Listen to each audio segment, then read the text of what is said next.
आज रोजी 30 ऑगस्ट 2024 रोजी अनुष्का सेवाभावी संस्थेच्या वतीने पंचायत समिती परिसर येथे वड, पिंपळ आणि निंब या झाडांची लागवड करण्यात आली। यावेळी सामाजिक कार्यकर्ते शिवराम पाटील, ईश्वरजी मोरे, सुभाषजी मराठे,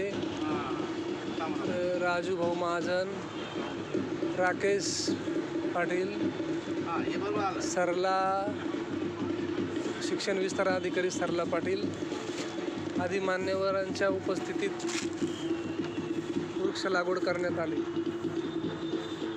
संस्थेचे समन्वयक BS वडकर हे यावेळी उपस्थित होते।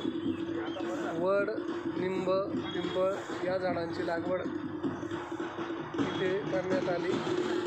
1000 वृक्ष लावण्याचं संस्थेचं उद्दिष्ट आहे।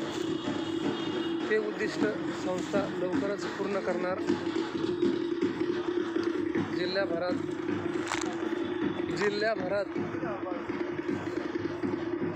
संस्थेने आतापर्यंत बऱ्याच ठिकाणी वृक्ष लागवड केलेली आहे। पर्यावरणप्रेमी व वृक्षप्रेमी लोकांसाठी ही एक प्रेरणादायी गोष्ट आहे।